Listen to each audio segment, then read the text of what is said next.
Okay, so on Wednesday night, it was probably one of the best games this season that Real Madrid have had, especially in a big game. This was it was a long time coming. We've been waiting for this type of performance for years and years now. I certainly haven't seen an El Clasico humiliation for Barcelona in my lifetime. I'm not sure about you, but it's fantastic to see this. I mean, 4-0. It was just incredible performance by the players in the second half, especially maybe less so in the first half, but in the second half, Barcelona just couldn't do anything. Barcelona could not do anything, and there was some tactics that really did put Barcelona back, pinned them back, and they couldn't do anything about it. But this is the first El Clasico win that we have reviewed on this channel. So I mean that's quite astonishing.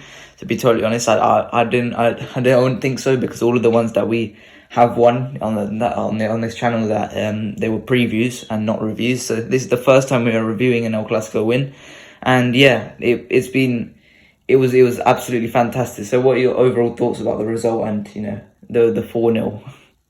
Yeah, let's start by saying I don't think I haven't seen we defeated Barcelona to that big margin. I think 3-1 was the biggest in the last few years. Barcelona have defeated us a lot of times, and I think we deserve this, because a lot of times we have defeated them and we all played them, but we just couldn't up the score sheet as much. But we did it today. It's a good step, good confidence booster, one step closer to the cup, and good confidence we needed before we play Chelsea, and we have an important game at the Bernabeu coming up. So I think this one is, confidence first as well. After you look at the performances, after you look at the one more game to look up, you have to look at the confidence. You have to look at how good it will help the team. Similar to the way the PSG team helped us the PSG game helped us on last day. Yeah, 100%. And coming into this game, a lot of people were concerned with the lineup, and with the record that we held. Three out of the 4 games before this game were Barcelona wins, and they were easy Barcelona wins as well. This wasn't like they had just edged us. It was very much like Barcelona had dominated us in those 3 out of 4 games. And there was definite concerns, with that midfield, especially coming into this game. I certainly wasn't gonna get too riled up in the preview of the game, because we'd seen this before in the Liverpool game, second leg. Bearing in mind that Liverpool haven't got the greatest of midfields, we played Kroos, Modric, and people criticised it, but I thought, give it a chance, let's see what happens. I thought there was 2 ways this game could go in terms of that midfield. It could either click, which it completely did in the second half. It completely clicked that midfield of Kroos, Valverde and Modric, and Barcelona just couldn't get the ball off of us. And the second option was, which what many people saw what would happen, was that we completely got ripped apart on the counter, and Barcelona completely took control of the tie. And I think both of those did happen. It's just Barcelona didn't really emphasize the second one as much. The first half, it was very much like Barcelona. We couldn't hold on to the ball for too long, and Barcelona really did take the ball, but they didn't make anything of it. They didn't create any good chances apart from the one at the end. So what are your thoughts on the lineup coming into the game? Yeah, when I looked at it, we saw Kroos and Modric starting together. We've talked about it a lot of times. We've posted about it a lot of time. But I think this time it worked better, especially in the second half, because of the players that they had with them. I think if you look at it, these guys, they like to play possession, they like to move, they like to link up, and of course, if you have Mendy at left back or Nacho at left back, it's just not going to work as best as it should, because these guys, especially for Tony, these guys are not like passing and movement players. If you have Camavinga, intelligent guy who can get the ball, go into midfield, collect the ball, go in space, then also you have Rodrygo who can link up as well. You have Valverde with Modric in midfield. I think it's going to help the team as well, So I think this is the option for Carlo Ancelotti if he still wants to start Kroos and Modric. You have to start them in the better system, and this is the system for both of them. So I'm happy that he decided to go that way. Of course, look at the bigger picture. It's just one game, but you have to look at the positives as well and see if it can work in multiple matches, in my opinion. Camavinga at left back, it shouldn't be like a permanent fix because, of course, we have Garcia coming in. We also have Alfonso Davies as well, who can be maybe a future option. There's so many left back options, in my opinion, in the future we can try and sign. But Camavinga at left back for now this season is giving us solutions that we didn't have when we struggled in that position earlier on because of how good he can play and how good he is on the ball. Yeah, and it really did help that midfield, his press resistance, he completely locked down Rafinha, but we will talk about that later. But where else to start about the game apart from Karim the Dream? I mean, hat-trick, the first Real Madrid player to do so since Ferenc Puskas in the 60s. It was magnificent from Karim the Dream, and it was just all three goals. They were great in their own respects. And the first one, he was just great positioning, moved out the way, and Rodrygo made that brilliant run, and then bam, just lovely finish, lovely slotted it into the corner. Then the second one, just cool, composed on the penalty. And then the final one, I mean, it takes a lot of experience to just lift it over a keeper of that quality into Stegen. Just to dink it just that slight bit, just so it could go over his foot.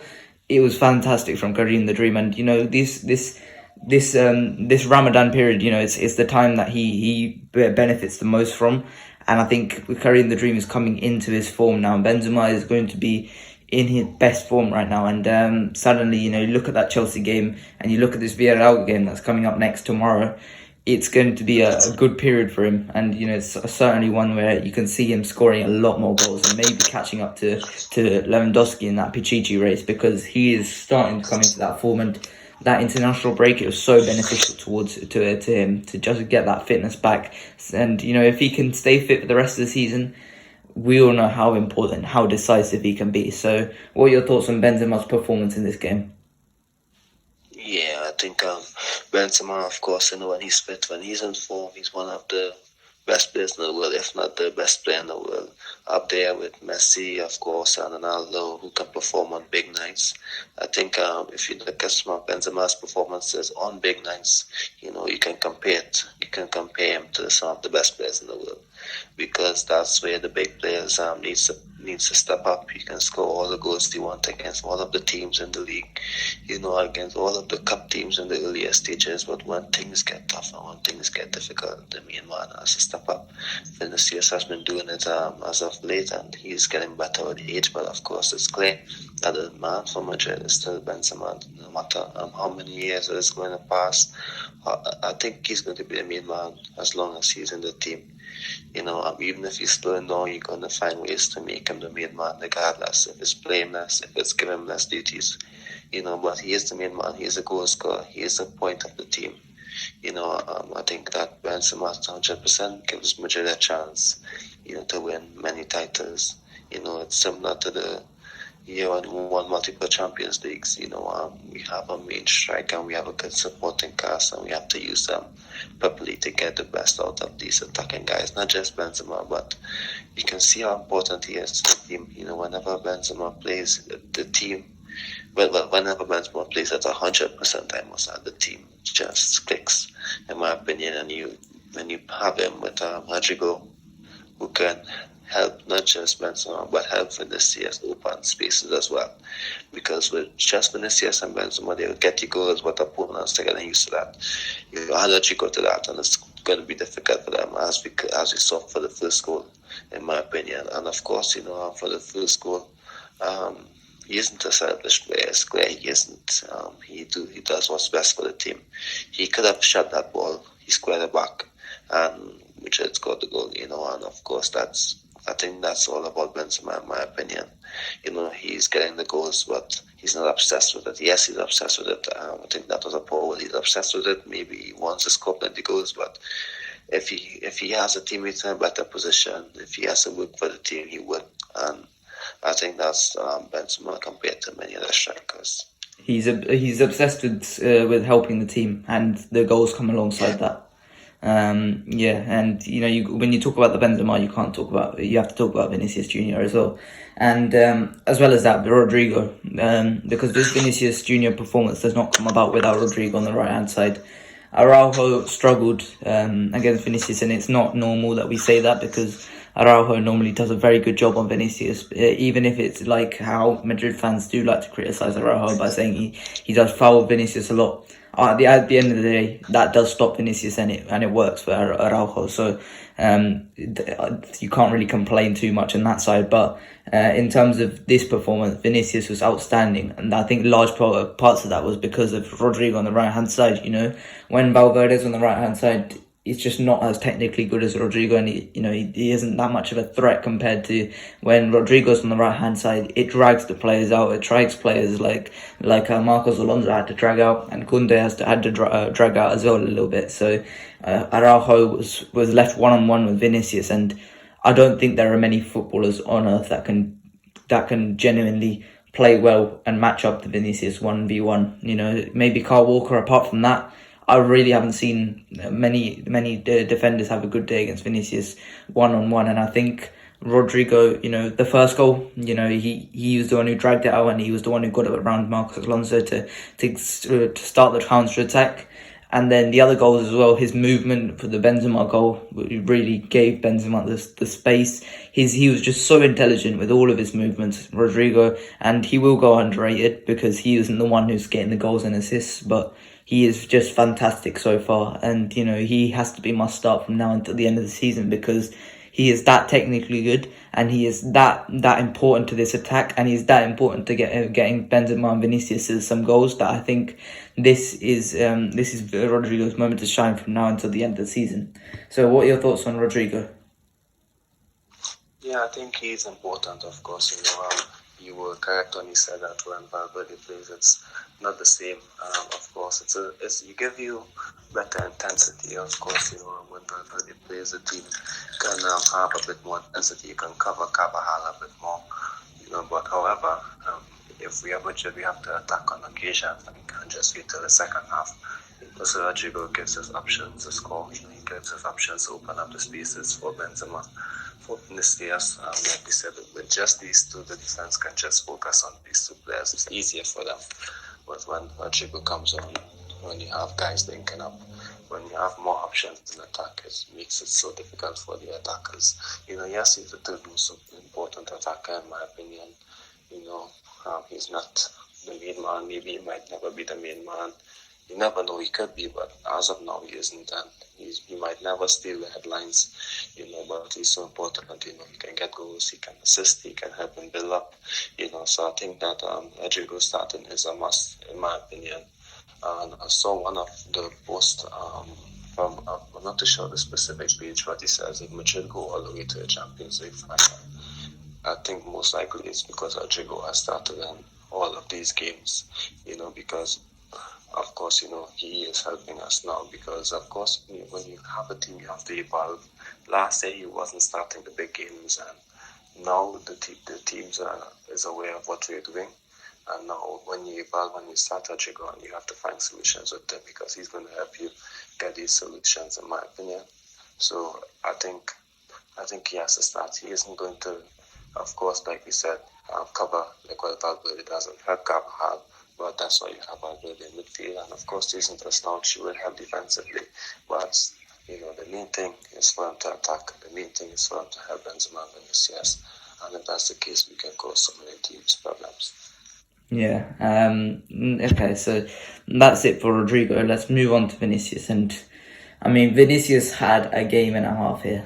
He was just fantastic once again, and he's really come into his own. That's for 34 goals and assists so far this season, and for people saying that he's having a bad season, for all the antics that have happened in Spain, he's just been magnificent once again. The impact in front of goal, both goals and assists, have just been monumental. And 34 goals and assists. I think Messi and Ronaldo really ruined everyone's opinion on goals and assists, but this is mental, world class, because you see prime forwards like Ian Robben at their prime and Frank Ribery, they were putting up these numbers, and Vinicius is doing this at 22. It's just fantastic from Vinicius, and there are so many parts of this game which he can improve from now until the end of his career. This guy can become probably the best player in the world. There is no doubts in my mind that he is on the same level as Mbappe and Haaland. I think, for me, those three are the best in the world, and Vinicius is going to join them, because these kind of performances, there is something that separates him from Kvaratskhelia and Leao and Rashford, is the fact that he is doing this in big games as well. As much as I love Kvaratskhelia, I love watching Leao, I think the fact is that Vinicius is just on another level, because he's doing this against big opponents week in, week out, and he doesn't shy away from those opportunities.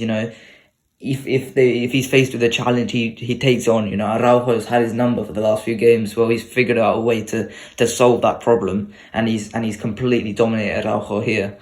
It was fantastic from Vinicius Junior, and I think the sky is the limit for Vinicius Junior, and it's just so beautiful to watch this guy play so well week in, week out. And from where he started, which was 18-19, where he was exciting young Brazilian winger, but you could pick a kid out of the favelas and he could probably do the same, which is dribble through many people but then smash it into the crowd. And to now, where you see Vinicius as probably one of the best players in the world. So what are your thoughts on Vinicius's performance and the overall of his career?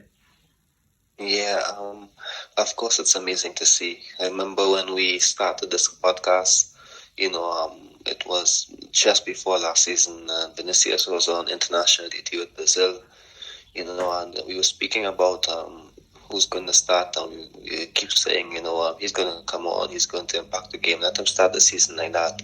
Then he did, and we was like, let's keep him on the bench, let's see what he does. And of course, step by step, he wasn't at the level yet. When we started this podcast, he was still young and still made poor decisions. And when he had the ball, maybe you can expect him to lose the ball on occasions. Then we were looking for solutions in one of the podcasts. How can we get the best of Vinicius? How can we make him better? How is he looking in pre-season leading up to last year? And I think he wasn't at 100%, but he was keep getting better. But now, if you just fast forward 1 year, to say that he has become like top 5, maybe top 3 best footballers in the world at the moment. In this moment, it's honestly, it's not something none of us thought.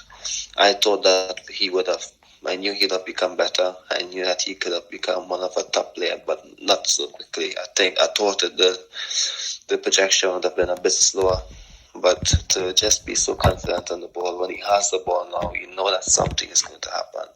It's difficult to take the ball off him now. He's making better decisions, and I think we have to say we are happy for him. We are proud of him as a fan base, looking at what's going on, looking at what he went through at the start of his time at Madrid in his first 2 seasons, and of course what he's going through this season. We're happy for him. And football, not just Madrid fans, but football fans should be happy for him. They should enjoy this player, because I think it only comes about maybe once every 5 years, 10 years, I don't know. But sometimes you get energetic players like this who can give you happiness and joy when you look at football. But, to have it at this high level and this consistent, not just doing this for enjoyment, but being productive as well. And that's something Cristiano developed over time, and that's something he's developing. So, yes, he can become the best footballer in the world. He's not there yet, but I think if he's a main man in a good system, I can assure you one day he's going to get you 40 goals, 50 goals, and I'm not going to say he's going to get 10 years plus like how Cristiano did it. But, he can reach those numbers, because if you see how the team was set up on today, goals. If the team can do that more consistently, which we don't, then he can get those goals, in my opinion. And when he has the ball, something's going to happen.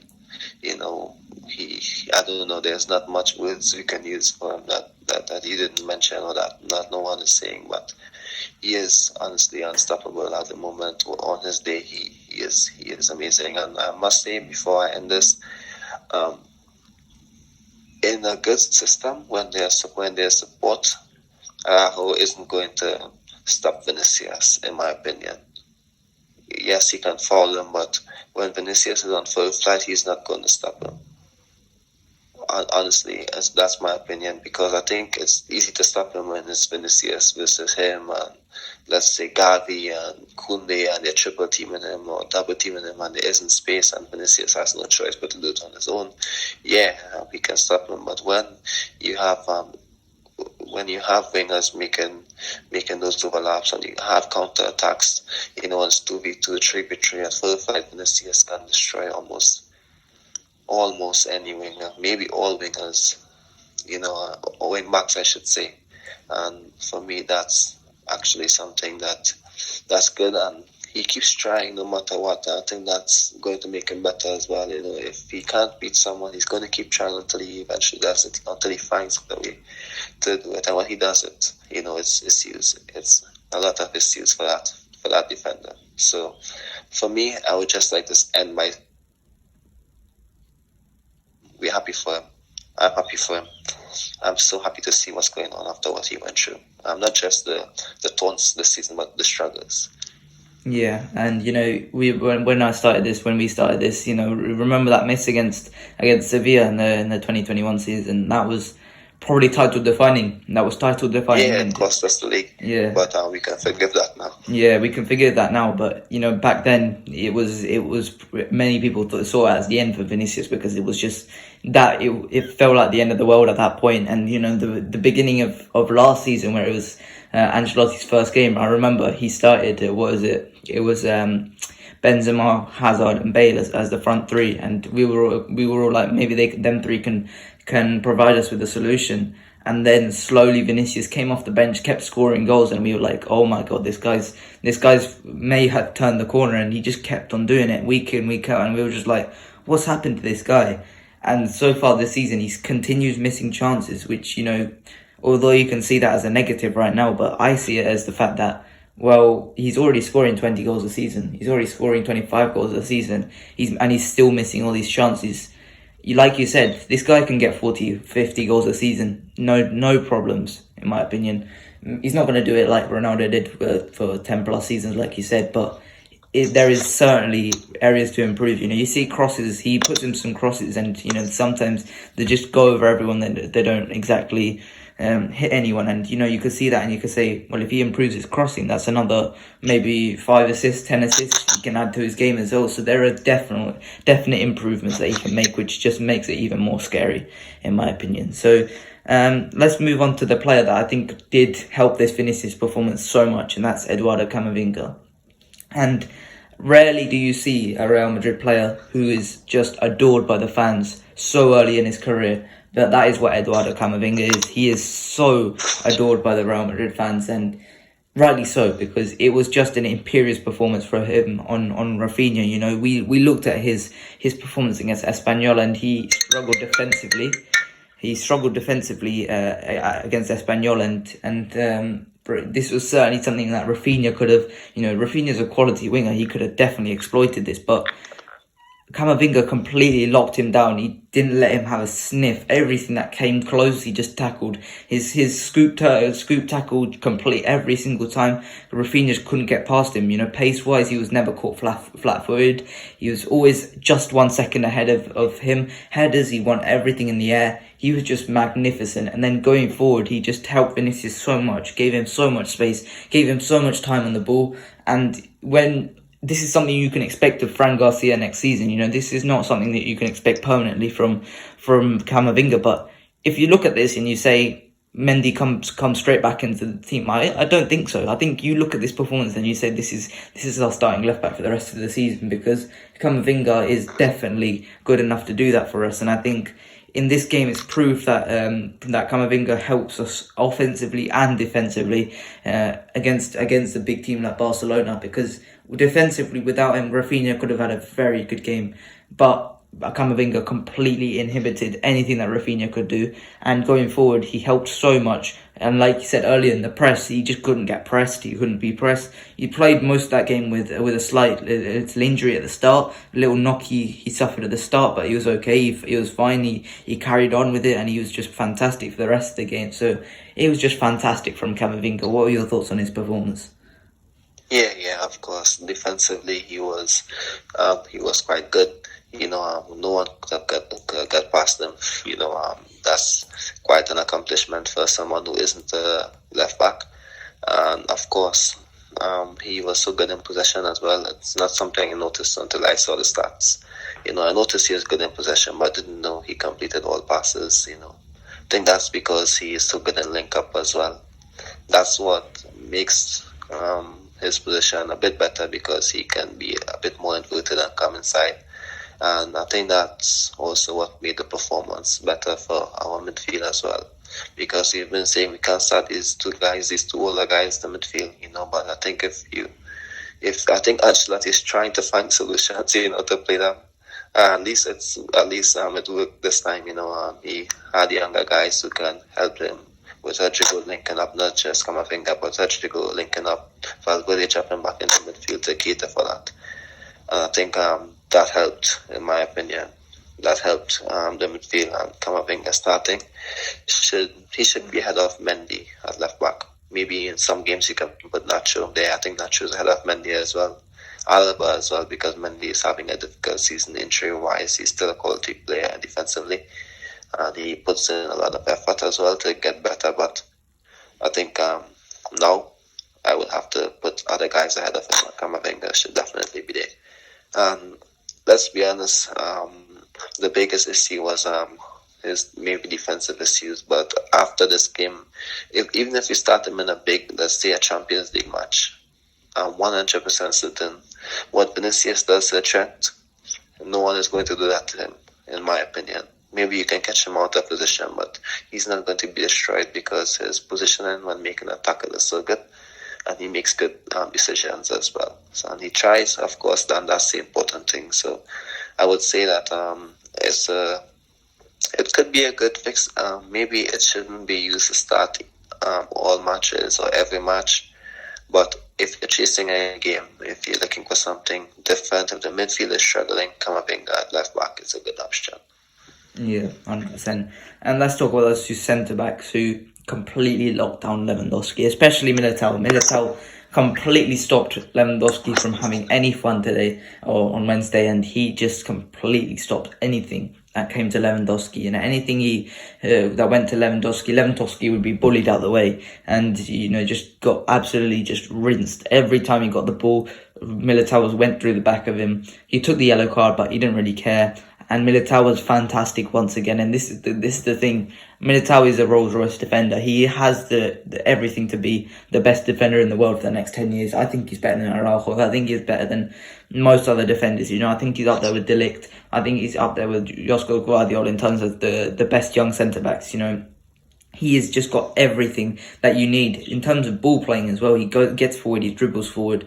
He was imperious against Lewandowski, and Lewandowski was just quiet for the whole game because Militao done this. And this is the second time this season Militao's done this, and every single game it's not like Militao's had a bad game against Lewandowski. The only game where I think he didn't do so good was against them in the Super Cup.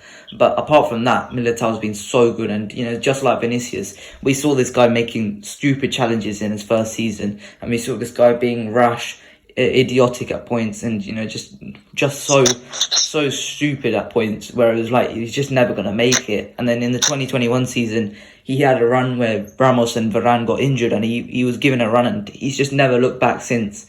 He's been fantastic, and he's been so good for me to see. And I think for me, this is my favorite redemption arc, because I think he was just like, maybe it's just not good enough for Real Madrid. With Vini, you saw there was potential, but it was just like you're never gonna make it maybe. And then with Militao, it's just been like, is he even good enough for Real Madrid? And he's been so good. And I think Militao's been fantastic. And then word to Alaba as well. Alaba obviously last month there was a few problems with the FIFA the best, and we've got to condemn that because it was just there's no need. It was like it's an opinionated award. It was the Austrian national team voting. It wasn't Alaba, and he got so much abuse for that, and that's just unacceptable. Well, he's just proved his worth to Real Madrid again because he's been fantastic. He was so smart, so intelligent on the ball, off the ball, and Alaba was fantastic once again. So what are your thoughts about the two centre-backs on Wednesday night? Yeah, I must start off by saying that, Alaba replaced Tony in centre-back after he had the career. I think it's a bit funny that whenever one of these guys comes back, the other one gets injured, and Militao is just the one partnering them. They're making it a bit difficult for themselves if they want to start a centre-back and not left-back, because I think one of them might start at left-back, but of course, so it's a bit difficult, to say who's going to be Militao's partner. But Alaba had a difficult time in some occasions. He had a difficult time against Liverpool before he was substituted. He had 2 big injuries this year. Not big as in months out, but maybe a month out or 3 weeks out. He had 2 injuries this year, which has hindered him. But, he's back, and a fully fit Alaba can give a lot to Madrid. And whether it's a left back, I think he should start at left back, in my opinion. In some occasions, maybe he and Camavinga can be the guys switching it up at left back. Not sure as well. Until Mendy comes back, we can see his level there. But Alaba coming back, he made so many good interceptions today, and of course he was comfortable alongside Militao. And I think Militao has been the ever consistent in this team, no matter who goes down or what's going on. I think he's a starter, and I think you shift him out a bit to cover Carvajal or to replace Carvajal in the lineup. He's going to do well. He is a good player, an excellent player, and I'm looking forward to seeing him, doing well this season and taking steps forward. Like you said, he had a difficult first few months at Madrid. First few years, a couple of years was a bit difficult for him. But then he started in a lot of important games when Sergio and Rafael got injured. He started with Nacho and did well, and he was a leader of defense, and he learned to lead from those big Champions League nights without the main guys. And he was linked to Tottenham because he wasn't playing. And of course, he played so well when he got his opportunity that, if you remember, for the last few games in the important matches, I think Zidane switched it to a back three to keep him in the starting lineup, because he was doing so well. And you couldn't take him out. Zidane actually switched the back three instead of dropping him for the other 2 main centre backs, of course. And of course the formation didn't work out, but that's to show how good he was. And from since then, he kept taking steps forward. Yeah, and it's been so fun to see Militao develop as a centre-back, and let's see who comes in as his partner for the next 10 years, because this guy's going to be such a good centre-back for the next 10 years. And maybe it's Guardiola, maybe it's Antonio Silva, I don't know, but we'll see. Whoever comes in has to accommodate alongside him rather than Militao accommodating to the other person, because Militao is that good. And then let's talk about who should we talk about next? I think we should talk about Tchouaméni, because it's rather his lack of performance, and I think it's his lack of minutes in this game. I was shocked at the fact that he was not starting, and we talked about this last week as well. It doesn't make sense. I don't understand what he's done to deserve these lack of minutes, to be totally honest, because we talked about this as well, so we don't need to go into too much depth about it, but it's not like he was horrible against at the start of 2023. It was not like he was putting in bad performance after bad performance. It was below average, but he was after the World Cup. He was a bit jaded. He played practically every minute for France.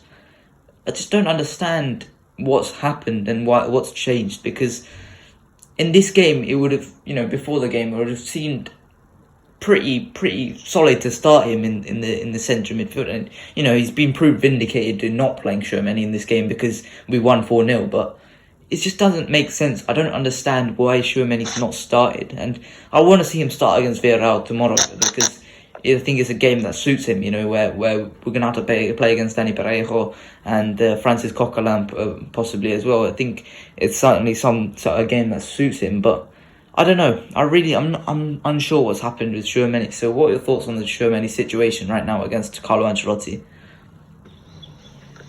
Yeah, I think it's an honesty in my opinion. Camavinga had a time like that. Valverde even had a time like that when he wasn't playing as much. It happens. He wasn't playing poorly, but of course other guys stepped up. And we all know Carlo isn't going to put Tony or Luka on the bench. So for now, he has to wait. He has to come on, and it's a bit unfortunate, because of course it's like a butterfly effect. First, Camavinga started in defensive midfield, and of course now Rodrygo is doing well in attack. Rodrygo has started in attack in a lot of these big matches, and he's going to start in attack now. That means Valverde has to go to midfield, and Tony Luka isn't going to be benched, and Camavinga isn't going to be benched. So there are 5 midfielders ahead of him. No, there are 4 midfielders ahead of him. And of course, Ceballos had a better start at 2023 as well than him. So I think he's battling it out with Ceballos a bit, but I think he has the upper hand on Ceballos because, of course, he's a bigger name than Ceballos. But it's difficult to start him with how good the other guys are doing. And of course, with the weight that Tony and Luka has, it's going to be difficult for him, but I think he's going to get his opportunity in the league at least. To at least build his form back up so he can win his spot in the big matches. So, yeah, it's a bit unfortunate for him, but I think it's just a little blip. It's just maybe how things might just happen for now. The good news is, well, it's not good news that we lost the league, but the good news is for him, there would be opportunities for him to get his form back up in low pressure matches, so he's going to get minutes. So maybe might not start the big matches, but he can start soon as well. But it's not an issue for me. It's nothing I see yet because of how good the other guys are doing. If they're doing poor and he's not starting, I would say, okay, something is concerning, but it's not concerning now, in my opinion. Yeah. Not yet. I'm going to ask you a question now. I just want a yes or no. Valverde at right back, is that a possibility? I actually was speaking to one of my friends on yesterday, and we spoke about it, especially if we are chasing a game. I think that he in fullback is going to be a good option, not just because Camavinga is doing so well at left back, but because if you're chasing a game and you don't want to take Valverde off the field, you don't want to take Camavinga off the field, you can keep them to play like these inverted wing fullbacks when you're chasing the game. They're good defensively. They are good position-wise, getting better position-wise. Valverde have played there against Liverpool. Camavinga played there against Barcelona, which is enough sample size to try it on one occasion against a lesser team in La Liga, and then see how it works if you're chasing the game in a big match. I think it could work because you can flood the midfield with talented guys. Tchouaméni, Ceballos, Modric, Tony, Rodrygo, Benzema, Vinicius, Asensio can come on as well. All these guys can flood the midfield, keep the ball, and interchange. I think it's going to work. Of course, we can try it in emergencies. We can try it when we're chasing a game. So that's why I think it could work because of the talent we have in midfield and attack. So not just keep the ball because, of course, if you're starting Camavinga, if you're starting Valverde, and you don't want to take them off, but you want to make some switches, why take off Rodrygo? Why take off Modric when he's doing well? Why take off one of these guys if Tony's having a good game when he can just take Carvajal off and put Valverde there? So I think it's going to be an option. Yeah, one game which we did play Valverde at right back and Camavinga at left back, and it didn't go so well, was the one against Sheriff last season, if you remember. And we were just trying to throw everything at that game, and suddenly it went 2-1. And that seems like such a long time ago, but oh well. And let's move on to the last player I want to talk about, and okay, maybe second to last, Asensio. Now, I want a definitive answer, renew or release for him, because now it seems like he's coming back into form, and it just suddenly seems like he fits in that number 10 position. And he put in such a good performance against Valladolid, and he put in a good performance off the bench once again Wednesday against Barcelona. I think we should renew him, because we're not going to sign another attacker. I think it's worth it. We're not going to sign another attacker, and it's looking even more likely that Milan want to keep Brahim Diaz. So would you renew Asensio? Yeah, of course, I would definitely. I think that he would be an important piece, in my opinion. If you want to win a Liga, you need guys like Asensio in the team. Of course, if he doesn't, I'm not going to say it's going to be a disaster, because we have Sergio Ribas, who we can give minutes to as well, who we all want to give minutes to. But of course, let's be honest, Asensio is a better player than him. He has more years in the squad. He's playing football at the top level for years, so he's better. He's a better player than him. I would keep Asensio, definitely. He hasn't shown me that he can be a starter. I don't think he should start big matches, but of course, I think Asensio can be an important squad player for any coach, not just Ancelotti. If you look at the way he plays, Luis Enrique liked him. Luis Enrique only likes certain players, we know that. So that says a lot, that he can play on any coach in any system, whether it's counter-attack, whether it's possession, whether it's build up, whether it's high pressure. I think he can play those minutes on any coach and be important. I think, unfortunately, it's going to be mostly off the bench. He can start some, because of course Vinicius and Rodrygo is quite good, but if you look at it, not every coach is going to play Valverde on the wing. So let's be honest, even if we sign an attacker, it's going to be Vinicius, Rodrygo, and then he can be the first one off the bench or the second person off the bench, according to what's the situation. But he seems to me like a good guy who has a good relationship with the squad, with his teammates. He loves the club, in my opinion, from what we've seen. He has never disrespected the club. Yes, on occasions he gets frustrated. I think we saw that twice when he isn't playing, but you can understand that, so it's football, it happens, but I think he should stay, in my opinion. I like him a lot. I was a bit disappointed, that he got the injury. I was a bit disappointed that he didn't maybe get to accomplish his best potential. Of course, sometimes he disappoints in big matches, but he's done enough to stay, and he's done enough to get an increase in, get more money, in my opinion, because of course we handed out money to Hazard, a lot of players. Hazard is going to leave in 1 year. Why not give Asensio a little much more? I think it's 3 million more. I'm not too sure, 3 or 2 million more. I think he deserves it. He's been a good servant to the club, scored important goals, scored good goals. I think, he can be there. The thing about it is that he's going to be a captain in 2024, 2025, I think. If we lose a lot of our older guys, which is likely in terms of Benzema, Modric, Toni, Lucas Vazquez, Nacho. If in 2025 all these guys are gone, he's going to be the captain and Valverde the vice captain. I think it's going to be funny to see, because we never really saw him out as a captain. But if it happens, it's going to be good for him. Maybe he can become a better player for it. Let's be honest, Barcelona have Sergio Roberto in the squad. Never as good as Asensio. Asensio is going to do so much more than him, but he's still doing okay contributions, and that's the kind of guys that we need in the squad. Maybe you don't want to give him 5 years, but give him 3 and see what happens. Yeah, 100% agree. Renew is worth it. I think there's not much downside to renewing Asensio, to be honest, especially if we got Hazard on the payroll, if we got Mariano on the payroll. So, final thing, we've got Osasuna in the final, and the Osasuna beat Athletic Club in extra time.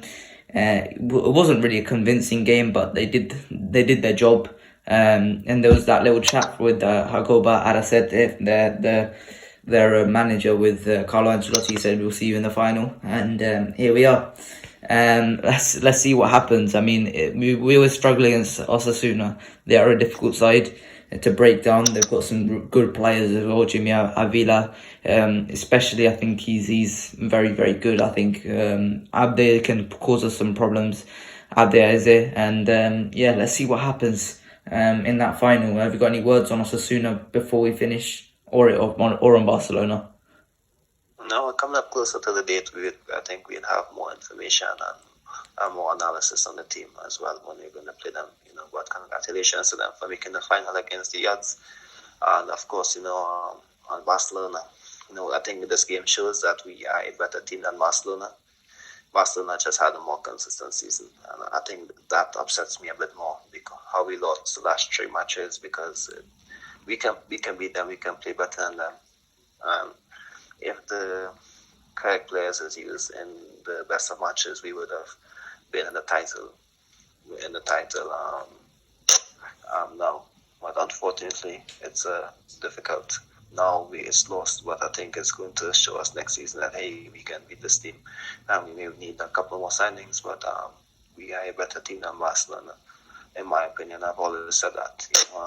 We can't keep playing in a shell. In my opinion, if it shows that when we come out of our shell a bit and maybe be a bit more expansive, we can beat them. That's my opinion. Yeah. So El Clasico humiliation for Barcelona and El Clasico delight for Real Madrid. And here we are. It was the first time that this podcast has reviewed, and we're very happy with this result. We'll be back on Sunday with a Villarreal review. Let's see what happens in that game. Just really a nothing game. Let's see what happens. And then Chelsea next week. So big Champions League night. Real Madrid thrives. Benzema back. Let's see what happens. I hope you guys enjoyed. Please like and subscribe, and I'll see you guys later. Bye bye.